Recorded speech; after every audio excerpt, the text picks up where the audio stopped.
In the wild, survival is a daily challenge.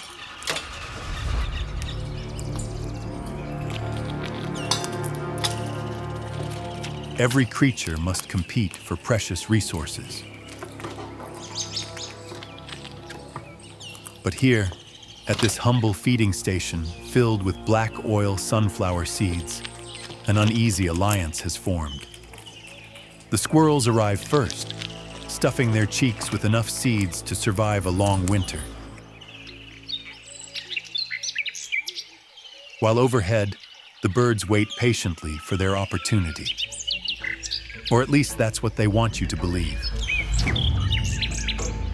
In reality, these feathered opportunists are launching precision air raids on every seed in sight, while the squirrels work overtime trying to defend a buffet they don't technically own.